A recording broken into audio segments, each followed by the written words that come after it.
4105 Part 2 Negotiate with the seller. Hi Mika, great to see you again. How are you going? I'm going well. Thank you, Patel. What about yourself? Going very well, thank you. Now, the reason for this meeting today, Mika, is that I do have a prospective buyer for you and I would like to go through the details and offers with you. Oh, great. I'd love to hear what you have for me. Perfect. Now, the offer I have received is from a single mother with two young girls. She has $25,000 available for deposit, which is significant to cover total deposit required for the purchase. So, you can put down an initial deposit of 5,000 and prepare to provide the balance deposit of 20,000 within 2 days of the initial offer being $875,000. Well, it's not quite happy with the initial offer she gave. I'm wanting an offer closer to the $895,000 as discussed in the initial consultation, as we want to purchase a development and we need the funds from the sale of this investment property to help us with the purchase. What about the other offer terms? I need to understand all terms and requirements. Can you or could you tell me that this is a detail, please? I do understand that you are not entirely satisfied with the offer $875,000. Negotiator can sometimes be challenging, but I will explore more potential options with the buyers and address your concern and work towards a mutually agreeable outcome. If necessary, we can consult with specialists who can provide the additional insights and advice to support our negotiation strategy. Now, for the other term, the pest control is 5 days from the date of contract. Also, the inspector rebate to the agency is $25. The finance date will be 14 days from a date of contract, and the buyer asked if she could settle on the property 13 days from the contract date and get a vacant possession. I did proceed to tell her due to the tenant in place, we require there to be no ongoing lease agreements, and referring to the settlement part, we will need the contract of sale to be signed by both parties. This is legal binding document that outlines the terms and condition of the property transactions. It includes details such as a degree price, purchase price, settlement date, and any specific condition. Special conditions in Queensland, a standard cooling off period of 5 days usually applies for residential property sales. During this period, the buyer has a right to determine to terminate the contract without any penalties.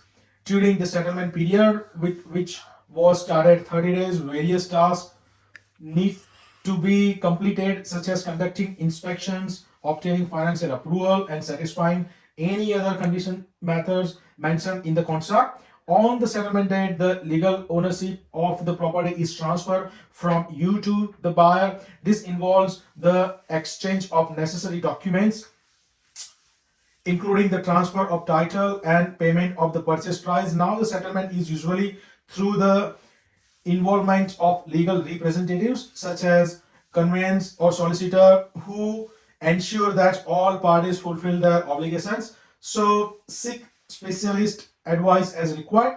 Prior to settlement, adjustments may need to be made for certain expenses related to the property, such as rates, taxes, and utility bills. These adjustments ensure that the buyer and you share the cost fairly based on the period of ownership.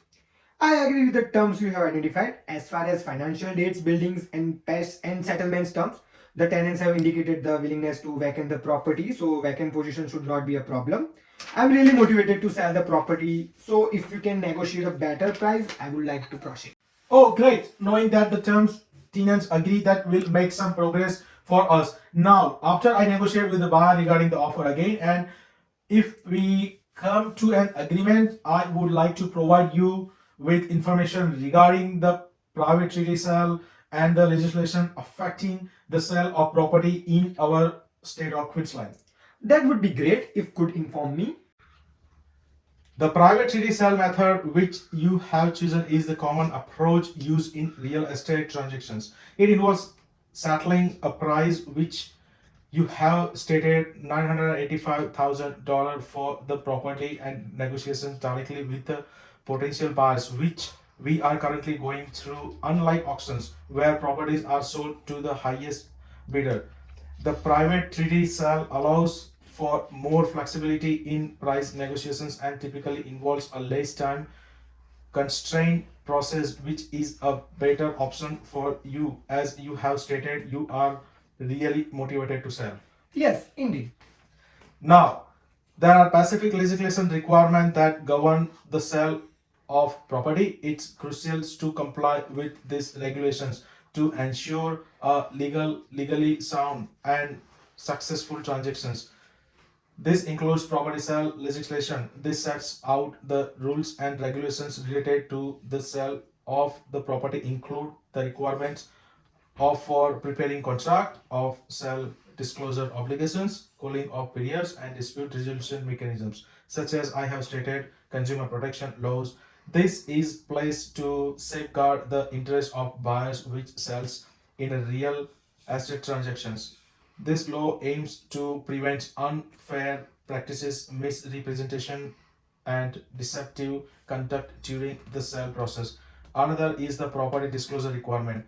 These are generally obligated to discuss any material facts or defects related to the property to potential buyers. Also, you, the seller, must handle the protect any personal information obtained during the sale process in compliance with the privacy laws. This includes obtaining consent for the collection, use, and disclosure of potential personal data. And finally, is important to adhere to anti-discrimination laws to ensure fair treatment of all potential buyers and avoid any form of discrimination based on factors such as race, gender, religion, or disability. Does that all make sense to you, Mika? Thank you. Yes, thank you for explaining all the requirements and legislation to me, as I must know these things.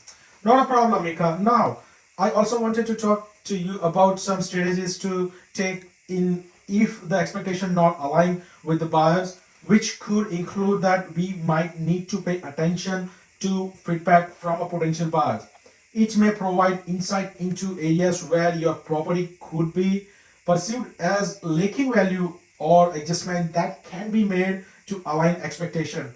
Also, you might need to take into consideration the current market condition in recent comparable sales in the area.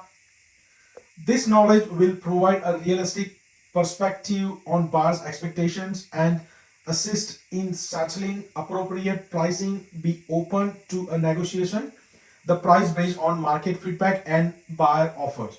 But I don't think we will need to consider any strategies, as I think I can negotiate the buyer with the buyer for you.